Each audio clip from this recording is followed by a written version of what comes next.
देखिए बच्चों, कल मैंने आपको आवेशों के मूल गुण बताए थे। आज हम पढ़ेंगे कूलाम का नियम, और ये बहुत इंपोर्टेंट है।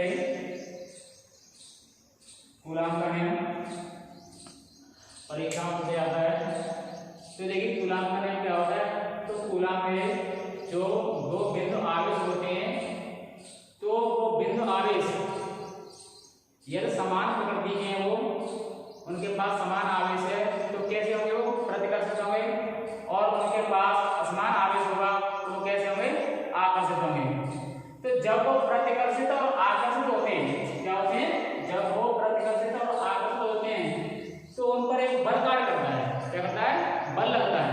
जब कोई वस्तु आकर्षित हो गई या प्रतिकर्षित खींची जाएगी या धकेली जाएगी, तो उसका क्या करता है, उसको क्या बोलते हैं, किसी वस्तु को खींचना या धकेलना, उसको हम बल बोलते हैं। क्या बोलते हैं, बल।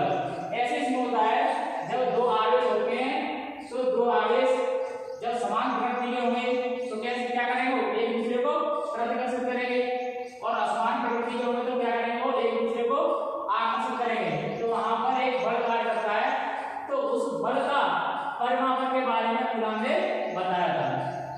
तो उन्होंने बताया था कि ये जो दो बिंदु आवेश हैं, मान लो पहला आवेश ये Q1, दूसरा आवेश है ये Q2, और इनके जो बीच की दूरी है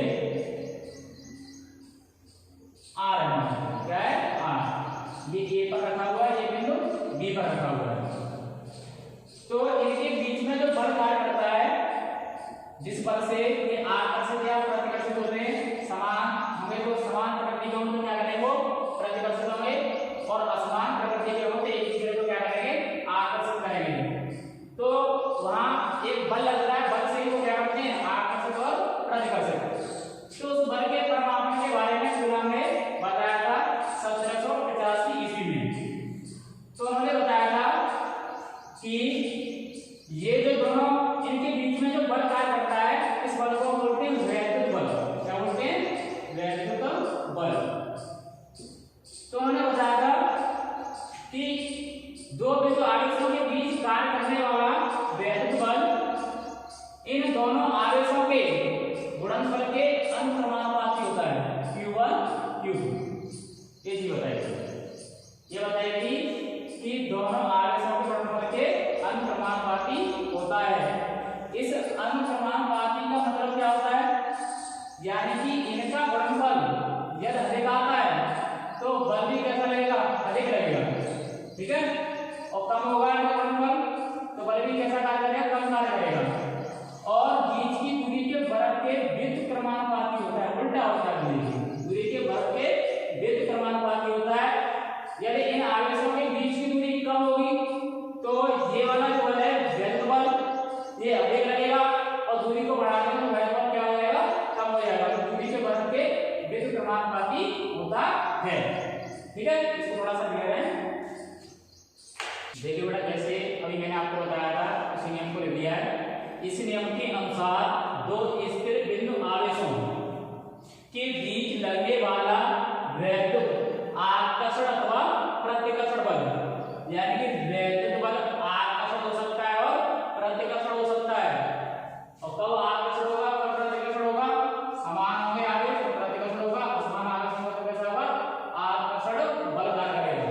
तो बल दोनों आवेशों के गुणनफल के अनुक्रमानुपाती तथा बीच की दूरी के वर्ग के व्युत्क्रमानुपाती होता है। इस बल की जो दिशा है, यह बल दोनों आवेशों को मिलाने वाली रेखा के अनुदिश होता है। जो दोनों आवेशों को मिलाने वाली रेखा होती है, उसी के अनुदिश ये बल होता है। जैसे देखिए कि ये कोई दो बिंदु आवेश हैं,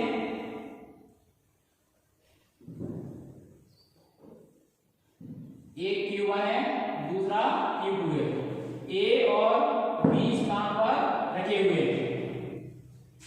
इन दोनों आवेशों को मिलाने वाली रेखा के बीच की दूरी कितनी है, स्मॉल r है। कितनी है, स्मॉल r, यानी दोनों आवेशों के बीच की दूरी कितनी है, स्मॉल r है। यदि दो बिंदु आवेश Q1 व Q2 एक दूसरे से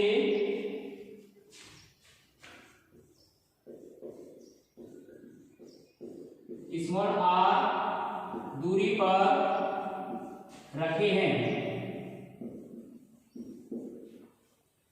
ठीक है, अब इसे नियम के अनुसार लिखेंगे इसको हम कि जो वैद्युत बल जो होता है दोनों आवेशों के गुणनफल के अनुक्रमानुपाती होता है, यानी F प्रोपोर्शनल Q1 Q2।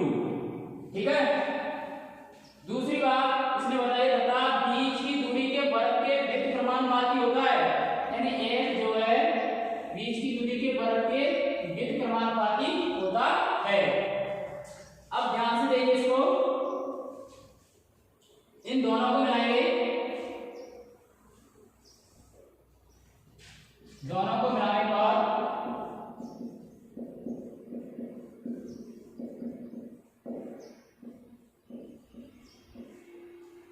अब यहां पर देखिए ये जो अनुक्रमानुपाती जो चिन्ह है, यदि इसके बाईं तरफ की राशि एक जैसी है तो इसको यह पता लग देते हैं F, ये F है तो F, फिर एक चिन्ह यहां पर क्यों अनुक्रमानुपाती का ये वाला।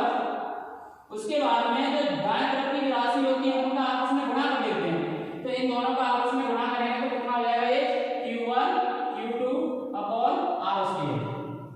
ठीक है, अब देखिए F बराबर K Q1 Q2 upon R square. जब किसी अनुक्रमानुपाती चिन्ह को हटाते हैं, जब उसके स्थान पर बराबर का चिन्ह लगाते हैं तो एक नियतांक आता है, क्या आता है अनुक्रमानुपाती नियतांक आता है, जहां K क्या है, K अनुक्रमानुपाती नियतांक है, पाती नियतांक है।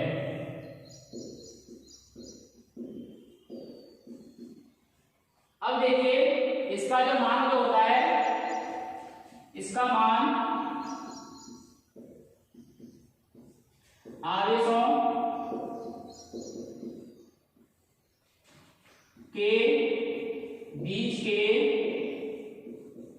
माध्यम कॉमा आवेश कॉमा दूरी, दोनों आवेशों को मिलाने वाले जो बीच की जो दूरी है वो वाली दूरी तथा बल के मात्रकों पर निर्भर करता है।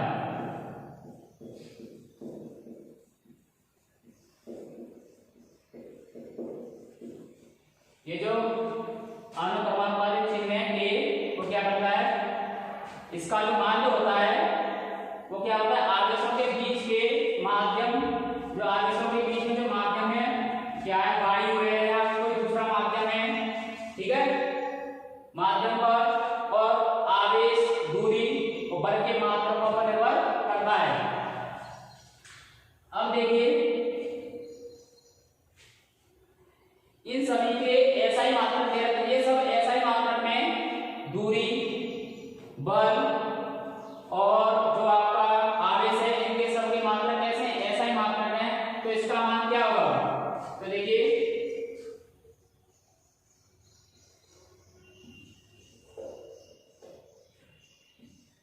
यदि इन राशियों के मात्रक SI पद्धति में है तथा जो माध्यम है वो माध्यम वायु है, इनके बीच में क्या है वायु, तथा आवेशों के बीच वायु अथवा निर्वात है,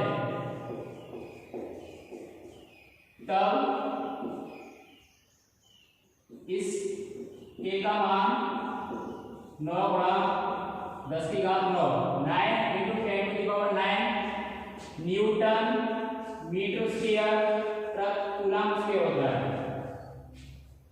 तो देखिए यहाँ पर इस जगह पर K का मान लिखेंगे तो F बराबर हो जाएगा 9 गुणा 10 की power 9 Q1 Q2 upon R square. अब देखिए सुविधा के लिए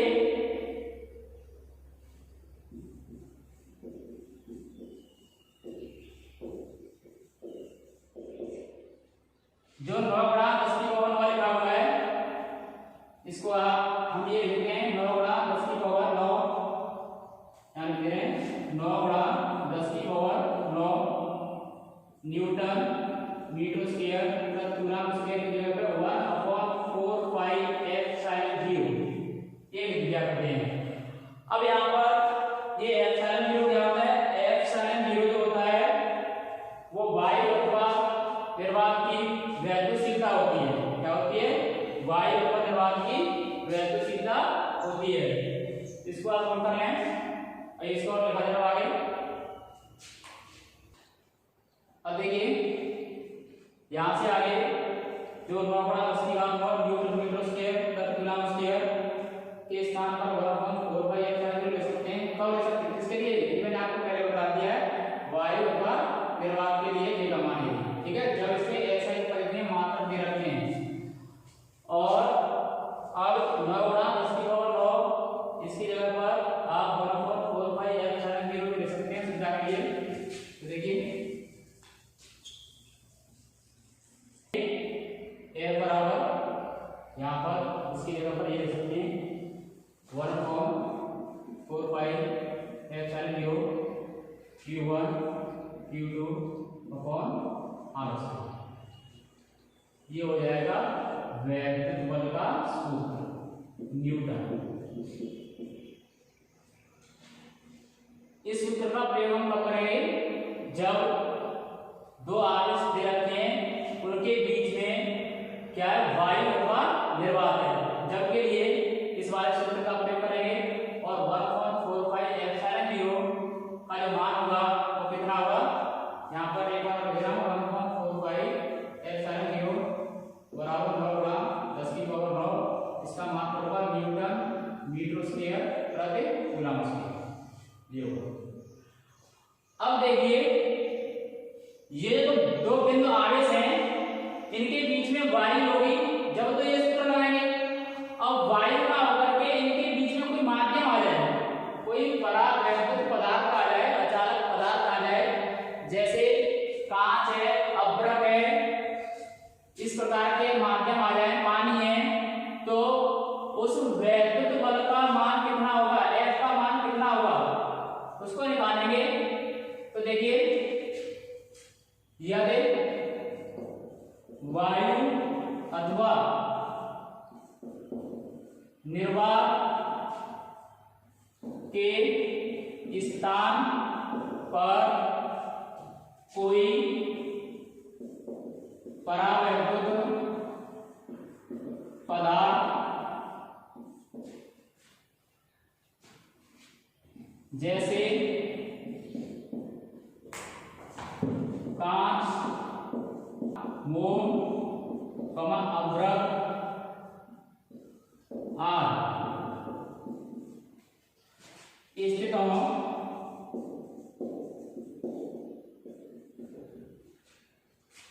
तब वैद्युत बल F बराबर हो जाएगा 1/4 pi epsilon 0 K Q1 Q2 upon R square ये हो जाएगा। अब ये ध्यान रखना वहां पर जो K आया था वो अनुक्रमानुपाती नियतांक था, यहाँ पर ये K अलग है। यहाँ पर K क्या है? यहाँ पर K परावैद्युतांक है। क्या है? परावैद्युतांक है, जहां K परावैद्युतांक है। इस K को क्या बोलेंगे? परावैद्युतांक। अब इसका मान क्या होगा इस परावैद्युतांक का?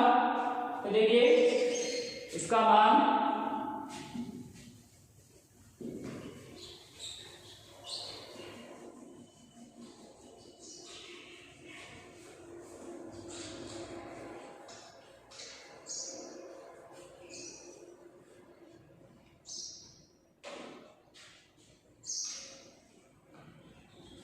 वायु अथवा निर्वात के लिए K का मान 1 होता है। क्या होता है? 1 होता है। वायु और निर्वात के लिए K का मान क्या होगा? 1 होगा। यहाँ K का मान 1 लिखेंगे, हमें यही प्राप्त हो जाएगा। अब देखिए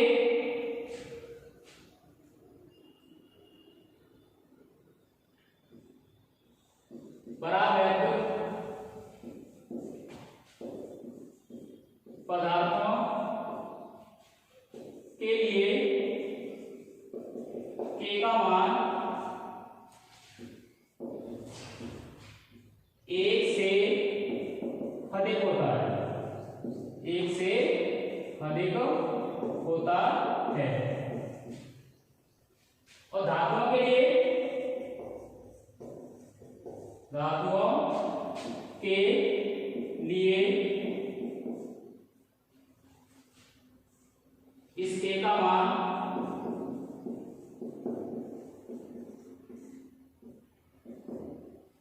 अनंत होता है। क्या होता है बेटा? अनंत।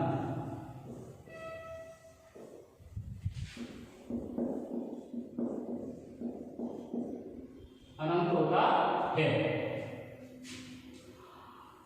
ये आपको ध्यान रखना है। और दूसरी बात कि कभी कभी ये पूछ लेता है कि बताइए कि 2 बिंदु आगे दे रखे हैं और 2 बिंदु आगे जो दे रखे हैं वो किसमें? निर्वात या वायु में रखे हुए हैं। किसमें रखे हुए? निर्वात या वायु में रखे हुए हैं। यदि उनके बीच में कोई परावैद्युत पदार्थ रख दिया जाए तो बताइए बल का क्या होगा? बल घटेगा या बढ़ेगा या कोई परिवर्तन नहीं होगा? तो आपको ध्यान रखना है, बल घट जाएगा। क्या हो जाएगा? बल घट जाएगा। क्यों घट जाएगा?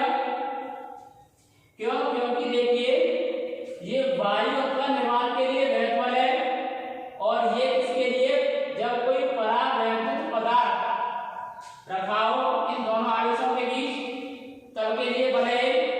अब देखिए इसमें इस K का मान लिखा हुआ है, ये नीचे K लिखा हुआ है, K का मान लग रहा है इसमें, तो ये जो F का मान है वो छोटा आएगा। क्योंकि परावैद्युत पदार्थों के लिए जो होता है K का मान वो 1 से अधिक होता है और 1 से बड़ी संख्या में इसमें ढाल देंगे, K के स्थान पर 1 से बड़ी संख्या लिखेंगे तो F का मान क्या हो जाएगा? घट जाएगा। क्या हो जाएगा? घट जाएगा। अर्थात कहने का मतलब ये कि F/Fm, इस F का मतलब है कि ये जो बल है F, ये बल वैध बल F है, ये वायु और निर्वात के लिए, और ये Fm है, ये किसके लिए? ये किसी माध्यम के लिए, माध्यम परावैद्युत पदार्थ के लिए। अब इन दो समीकरण है, इन दोनों का इस जगह पर आप M भी लिख सकते हैं। M के लिए माध्यम के लिए होगा, परावैद्युत पदार्थ के लिए लिखना चाहें तो, नहीं तो कोई बात नहीं है, ये लिखा हुआ है यहाँ पर वैसे तो यहाँ दर्शा दे रहा हूँ। अब इन दोनों का भाग लेंगे, पहले इस F को फिर इस F को, तो फिर क्या होगा? तो क्या प्राप्त होगा आपको?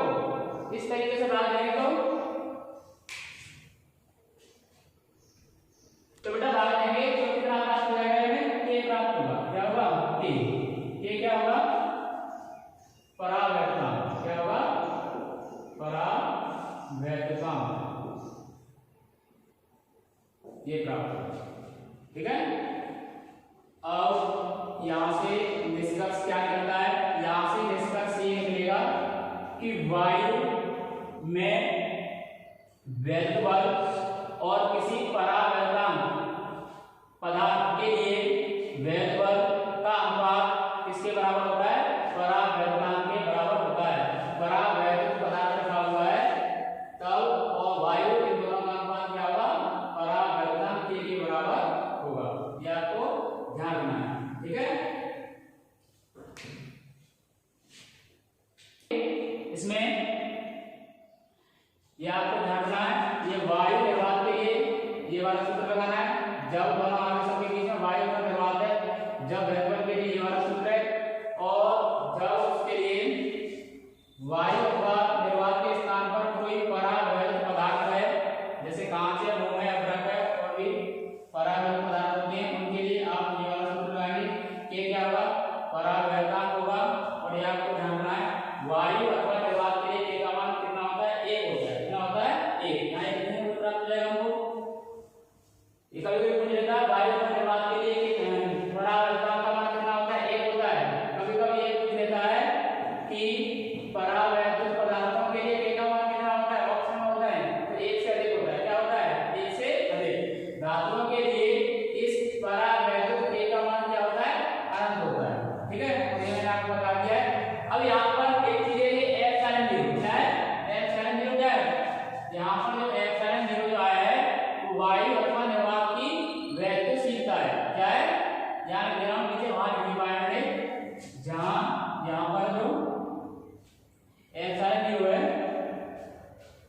वायु अथवा निर्वात की वैद्युशीलता है, वैद्युशीलता है, यह आपको जानना है। तो पूछ लेता आपसे एप्सिलॉन 0 क्या है, तो आप क्या हो जाएंगे, वायु अथवा निर्वात की वैद्युशीलता है। कभी कभी बेटा क्या होता है कि वो ये पूछ लेता है कि एप्सिलॉन 0 अर्थात वायु अथवा निर्वात की वैद्युशीलता का मान क्या होता है, इसका मात्रक क्या होता है, इसका विमीय सूत्र क्या होता है। ये बहुत इंपॉर्टेंट है कि परीक्षा में ये पूछा जाता है कि एप्सिलॉन 0 वायु अथवा निर्वात की वैद्युशीलता, एप्सिलॉन 0 का विमीय सूत्र बताइए, बहुत इंपॉर्टेंट है। तो देखिए इसको कैसे ज्ञात करें, इसका मान क्या होता है, इसका मात्रक क्या होता है, इसका विमीय सूत्र क्या होता है, तो आपको यहाँ पर बता दे रहा हूँ। देखिए इस प्रकार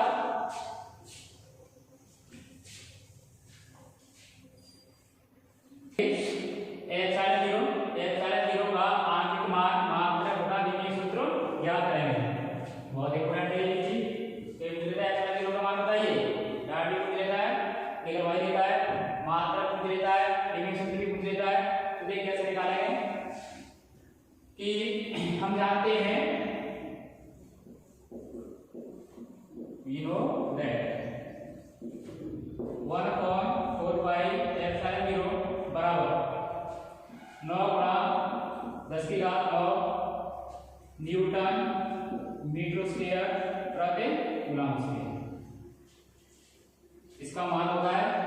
हमें क्या करना है, एप्सिलॉन 0 का आंतरिक मान निकालना है। पहले क्या करना है, आंतरिक मान निकालेंगे। तो यहाँ से एप्सिलॉन 0 का मान निकाला जाए तो बेटा कितना आएगा, एप्सिलॉन 0 बराबर आएगा। अब देखिए इसका उल्टा कर दीजिए, चाहे इसको इस तरफ ले आओ, एप्सिलॉन 0 ये कहाँ जाएगा, नीचे आ जाएगा, यानी 1/4 into 9 into 10⁻9 कितना हो जाएगा, न्यूटन, ये यहाँ पर आ जाएगा न्यूटन मीटर स्क्वायर प्रति कूलम स्क्वायर।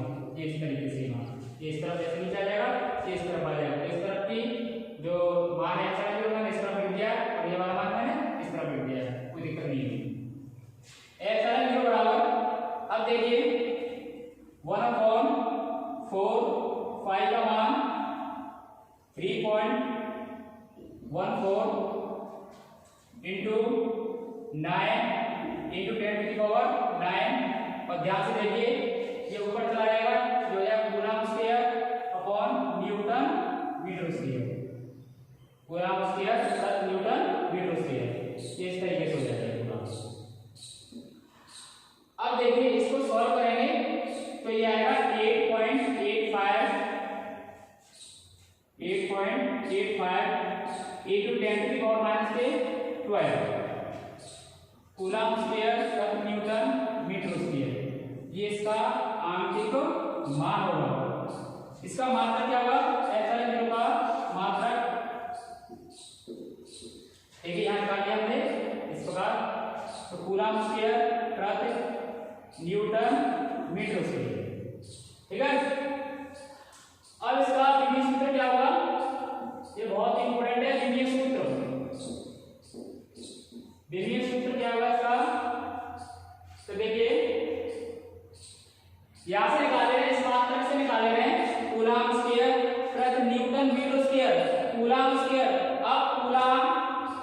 किसका मात्रक होता है?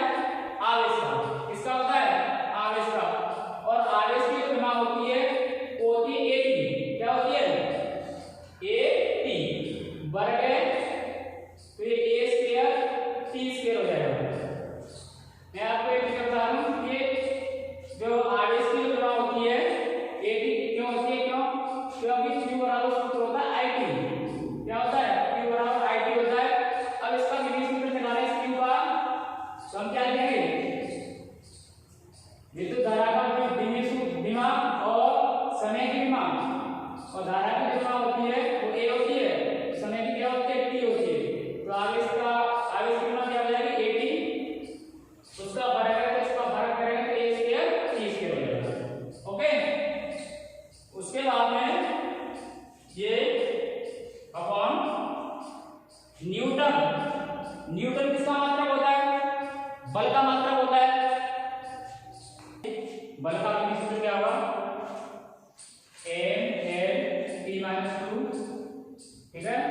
उसके बाद मीटर स्क्वायर मीटर किसका मात्रक होता है? लंबाई का विधि सूत्र क्या होता है? L। तो क्या हो जाएगा? वर्ग है तो L स्क्वायर। अब इसको आप सॉल्व करेंगे, ये क्या आएगा? एप्सिलॉन 0 का विधि सूत्र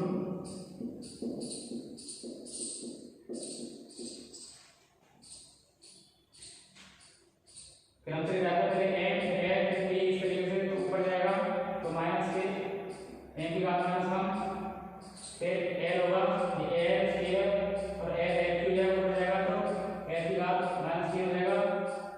फिर L T देंगे, फिर T ये कितना है? -2 ऊपर जाएगा, 2 प्लस हो जाएगा, तो पहले से कितना हो जाएगा? T की घात 4 हो जाएगा। फिर क्या बचा? A उसके अब बचा ये इसका विधि सूत्र हो जाएगा। अब देखिए कूलाम के नियम के आधार पर कूलाम में बल के परिमाण को कैसे निकाला जाएगा, जो आवेशों के बीच में जो बल लगेगा उसको कैसे निकाला जाएगा, उसका बल का परिमाण किया और उन्होंने सूत्र निकाला, तो मैंने आपको बता दिया है। तो उसके आधार पर अब हम ये सवाल करेंगे, ठीक है। न्यूमेरिकल देखिए किस प्रकार है वो। देखिए बेटा ये सवाल है, एक प्रोटॉन एवं एक इलेक्ट्रॉन के बीच की दूरी 4 × 10⁻⁻15 मीटर है।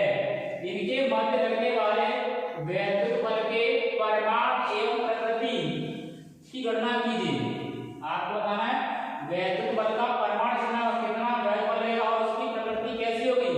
प्रकृति यानी कि वह बल आकर्षण बल होगा या प्रतिकर्षण बल होगा, ये आपको बताना है। तो देखिए ध्यान से, ये इसका मैं हल कर रहा हूं। तो किसकी बात कर रहा है वो? प्रोटॉन एवं इलेक्ट्रॉन की। किसकी बात कर रहा है? प्रोटॉन एवं इलेक्ट्रॉन की। तो देखिए मान चलो ये प्रोटॉन है P मान लिया, और ये इलेक्ट्रॉन है P। इनके जो बीच की दूरी है वो कितनी है? 4 × 10⁻⁻15 मीटर ये। तो इनके बीच में बल का परिमाण पूछ रहा है। क्या पूछ रहा है? बल का परिमाण F। अब देखिए अब हमें ये बताना चाहिए Q1 और Q2 के मान क्या होंगे। ये आवेश क्या हुआ, ये आवेश क्या हुआ। तो एक प्रोटॉन है और एक इलेक्ट्रॉन है, तो प्रोटॉन पर आवेश कितना होता है? प्रोटॉन का आवेश कितना होता है? तो देखिए प्रोटॉन पर आवेश, इसको हमने Q1 मान लिया। प्रोटॉन के आवेश को क्या मान लिया? Q1। इसका आवेश होता है +E। कितना होता है? +E यानी +1.6 × 10⁻⁻90 कूलम। E का मान लिख दिया है। अब है इलेक्ट्रॉन, दूसरा कण क्या है? इलेक्ट्रॉन है। तो इलेक्ट्रॉन पर आवेश ये Q2 से प्रदर्शित कर दिया है। इसका होता है -E का मान 1.6 × 10⁻⁻90 कूलम। ए के बीच की दूरी, ये किसका मान हो जाएगा? जीरो यानी 4 × 10⁻⁻15 मीटर। ठीक है, उसके बाद में ये बल पूछ रहा है वैद्युत बल। तो वैद्युत बल का सूत्र क्या होता है? कूलाम के नियम से F बराबर 1/4π Q1 Q2 अपॉन r²। एक यहाँ पर केवी होता है, वो किसके लिए होता है? जब दोनों आवेशों के बीच कोई परावैद्युत पदार्थ रखा हो, या कोई पदार्थ यहाँ पर क्या है, यहाँ पर वायु या निर्वात हो सकता है। दे रखा है कोई बात नहीं, सवाल में यदि माध्यम नहीं दे रखा है तो ध्यान रखना है आपको निर्वात या वायु ही मानना है। आपको क्या मानना है? निर्वात या वायु, ये वाला सूत्र लगाना है आपको। दे रखा है तो आपको वही लगाना है के लिए। तो F बराबर, अब देखिए 1/4π कितना होता है? 9 × 10⁹ होता है। Q1 का मान कितना है? 1.0 × 10⁻⁻19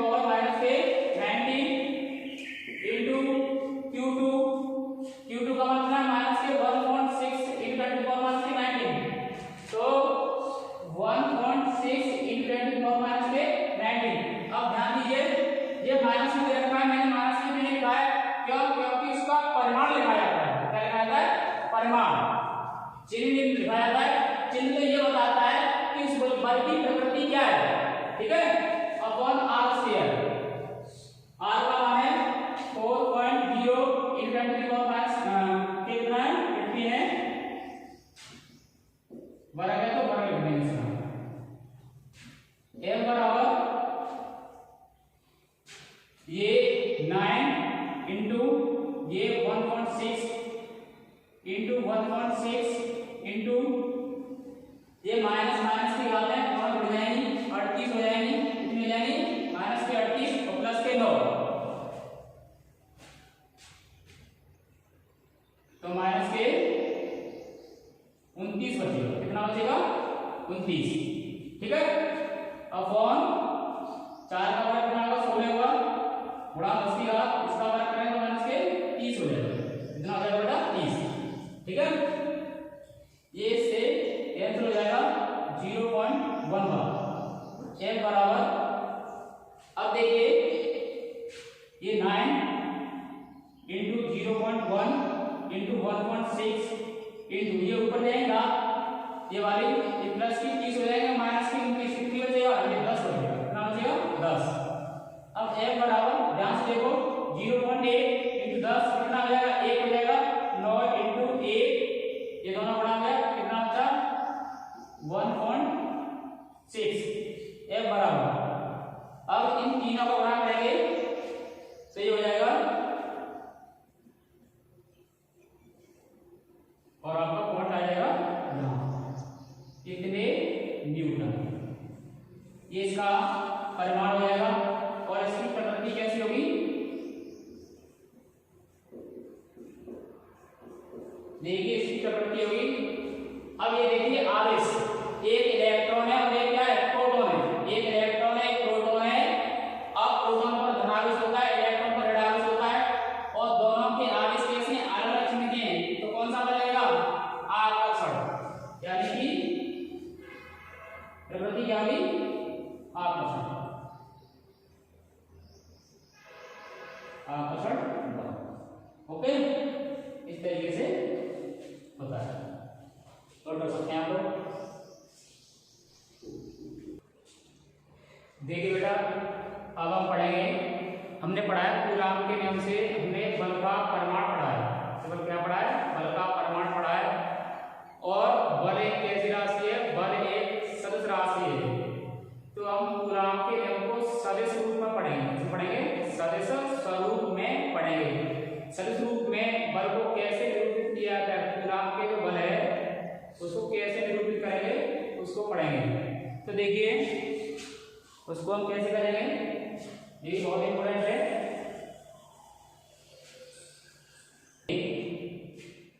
अब पढ़ेंगे कूलाम के नियम का सदिश स्वरूप। ये आपको ध्यान रखना है, कभी कभी परीक्षाओं में ये भी पूछ लिया जाता है कि कूलाम के नियम का सदिश रूप बताइए, सदिश रूप लिखिए। कूलाम के नियम का सदिश रूप या सदिश स्वरूप या सदिश रूप में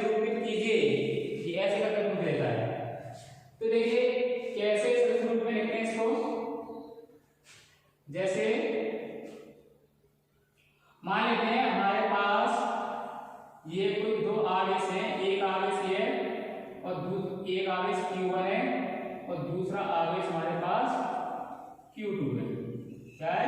Q2। अब ये दोनों आवेशों की जो प्रकृति है वो समान है। कैसी है? समान। मतलब कैसे? या तो ये दोनों आवेश धन होंगे या दोनों ऋण होंगे। ठीक है। और इन दोनों आवेशों को मिलाने वाली रेखा के बीच की दूरी है स्मॉल r। Q1 ए बिंदु पर रखा हुआ है और Q2 बी बिंदु पर रखा हुआ है। ठीक है। तो इन दोनों ये जो दोनों आवेश से एक दूसरे पर बल लगाएंगे। क्या करेंगे? बल लगाएंगे, प्रतिकर्षण का बल लगाएंगे। तो Q2 के द्वारा Q1 पर लगाया गया बल ये आपका F12 वेक्टर है और Q1 के द्वारा Q2 पर लगाया गया बल ये आपका F21 वेक्टर है। क्या है? F21 वेक्टर है। अब यहाँ पर इसके एकांक सदिशों दर्शा दे रहे हैं। ये F12 जो इसकी दिशा को बताएगा, F1 की को, F2 की को, और ये F21 वेक्टर है।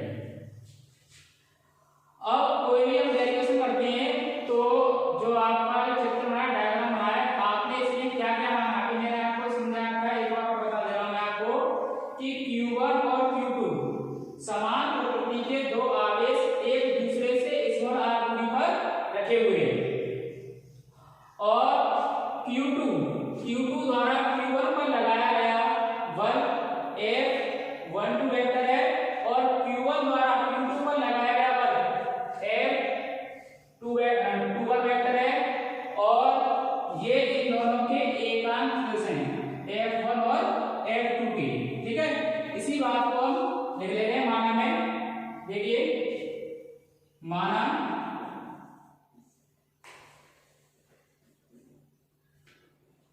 अब देखिए इसको मैं लिख दिया है। माना दो बिंदु आवेश Q1 व Q2 एक ही चिन्ह के बिंदुओं A व B पर निर्वात में रखे हुए हैं। Q1 Q2 A और B पर रखे हुए हैं। इनके बीच की दूरी कितनी है? स्मॉल r है। इन दोनों के आवेशों के बीच की दूरी कितनी है? स्मॉल r है। तथा Q2 के कारण Q1 पर लगने वाला बल Q1 को बल लगाएगा, Q1 Q2 को बल लगाएगा। तो Q2 जो आपका लिखा है ये Q2 के कारण Q1 पर लगने वाला बल क्या है? F12 वेक्टर है और Q1 के कारण Q2 पर लगने वाला बल क्या है? F21 वेक्टर है। ठीक है। अब देखिए इन बलों का मान निकालेंगे। F सदिश रूप में F12 वेक्टर यानी कि Q2 के द्वारा Q1 पर लगाया गया वैध बल निर्वात में 1/4 epsilon 0 Q1 Q2 upon r²। ठीक है। सदिश रूप में लिख रहे हैं तो सदिश रूप में इसका एकांक सदिश हो जाएगा R21 वेक्टर। क्या आएगा? R21 vector. ये R21 क्या है? जहां R21 कैप, सॉरी क्या बोले इसको? कैप। एकांक सदिश R21 कैप इसकी दिशा को बताएगा और दिशा क्या है? इसका मतलब ये कि Q2 द्वारा Q1 पर लगाया गया बल उसकी दिशा के लिए ये वाला। ठीक है। इस तरीके से तो जहां R2 कैप Q2 से Q1 की ओर इंगित करने वाला वेक्टर या सदिश है। ओके। अब देखिए अब इसी तरीके से F21 वेक्टर निकालेंगे, यानी कि Q1 के द्वारा Q2 पर लगाया गया बल। इसी तरीके से 1/4 pi epsilon 0 Q1 Q2 upon R square. उसके बाद में देखो इसको समीकरण फर्स्ट मान लेते हैं, तो याद रखेंगे R12 के ऐसे ये होगा जहां R12 के Q1 से Q2 की ओर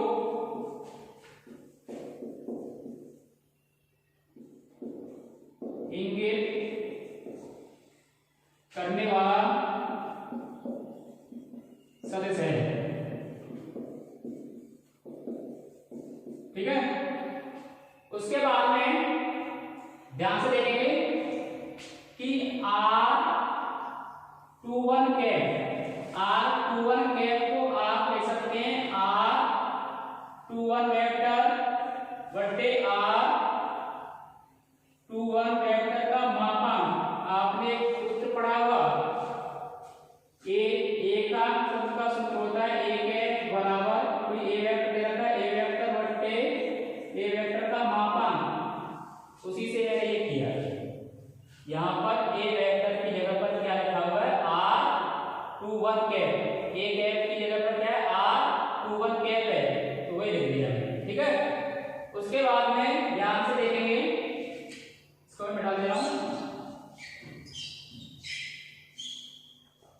कि R21 वेक्टर का मापांक R21 यहां से यहां तक की दूरी कितनी है R है, कितनी है R, तो आप इसकी जगह पर क्या लिख देंगे R21 वेक्टर बटे R लिख देंगे, ये यहां से यहां तक।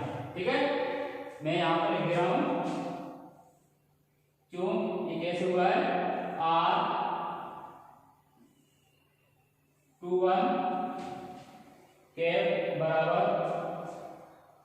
मापांक है R21 वेक्टर का मापांक बराबर R।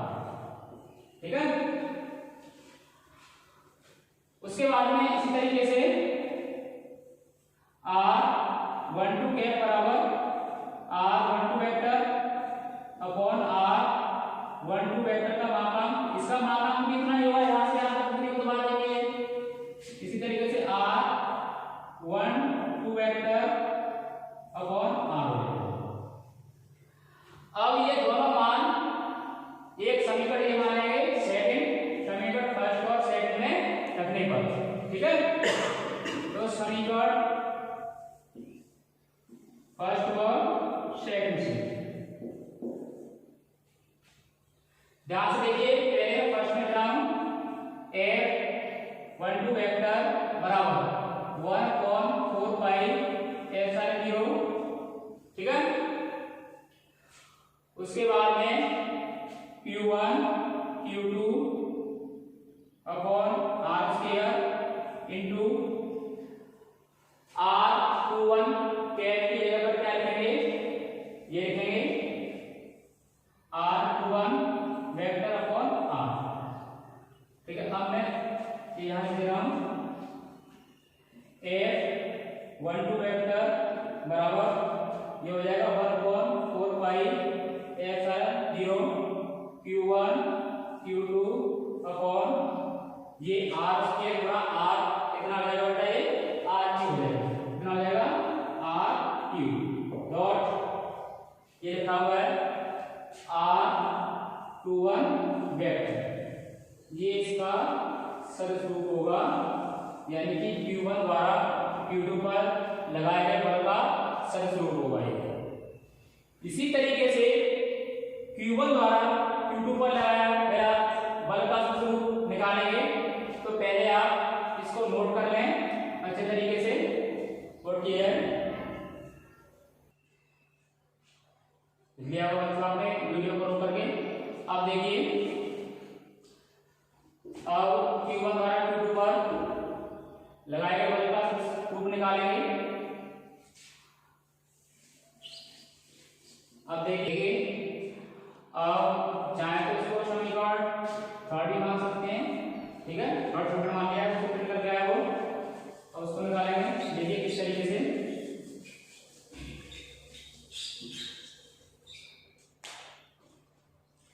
अब ये सेकंड में ये वाला मान लिखेंगे, सेकंड में 1 वाला यहाँ पर इसको लिखेंगे, तो F21 वेक्टर बराबर 1/4 epsilon 0 Q1 Q2 upon R square dot R1 to 8 की जगह पर क्या लिखेंगे बेटा, ये लिखेंगे, ये माइनस R1 to वेक्टर बटे R1 to vector upon R, इसको सॉल्व करेंगे, R21 वेक्टर बराबर 1/4 epsilon 0 Q1 Q2 upon R square, ये R क्यूब हो जाएगा, R square into R cube dot R1 to vector, ठीक है। ये Q1 द्वारा Q2 पर लगाए गए बल का सदिश रूप है, इसको समीकरण नंबर 4 क्या मानेंगे 4। ओके, अब देखिए इससे हम एक निष्कर्ष निकालेंगे, तो कैसे, समीकरण थर्ड व फोर्थ से, कैसे, थर्ड समीकरण क्या है, F क्या है, F1 2 वेक्टर बराबर 1/4 epsilon 0 Q1 Q2 upon R cube dot R21 vector. अब देखिए ये आपका समीकरण थर्ड है, और समीकरण फोर्थ जो है F21 वेक्टर बराबर 1/4 एप्सिलॉन 0 Q1 Q2 अपॉन ये R क्यूब और R12 वेक्टर, समीकरण नंबर 4। इन दोनों से क्या निष्कर्ष निकालेंगे, तो ध्यान से देखेंगे, देखिए किस प्रकार हो रहे,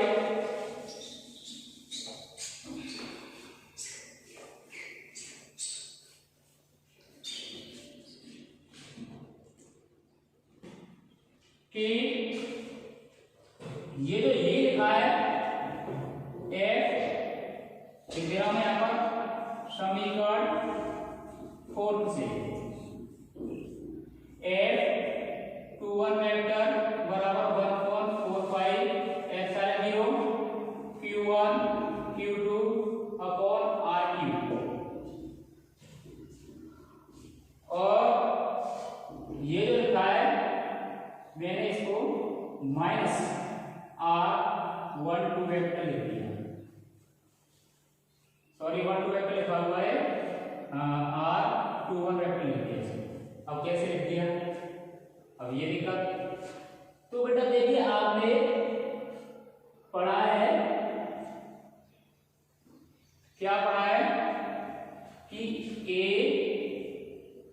B वेक्टर, क्या पढ़ा है, ए बी वेक्टर यानी ए से बी की ओर, इसको बी से ए की ओर दिशा को बदला जाए, तो आप इसको माइनस से बी ए वेक्टर ऐसे लिखते हैं, ऐसे तो यहाँ पर है ये 1 से 2, 2 से 1 लिखना है, तो यहाँ पर क्या रहेगा, माइनस का चिन्ह आएगा, क्या आएगा, माइनस का चिन्ह लिख दे रहा हूँ यहाँ पर, ए बी वेक्टर बराबर माइनस बी ए वेक्टर से R12 वेक्टर को R21 वेक्टर माइनस ये ऐसे लिख दिया, ठीक है, आप ध्यान रखें इसका। उसके बाद में इसको थोड़ा सा और सॉल्व करेंगे, तो 21 F21 वेक्टर बराबर ये माइनस का चिन्ह मैंने आगे लिख दिया है, -1/4 epsilon not Q1 Q2 upon R cube, और डॉट ये लिखा हुआ है यहाँ पर R21 वेक्टर। ध्यान से देखिए, अब आपका समीकरण नंबर जो आपका थर्ड समीकरण, इस समीकरण को देखिए, इसमें क्या अंतर है कि ये और ये बिल्कुल सेम है, केवल माइनस का अंतर है, इसका है माइनस का, तो समीकरण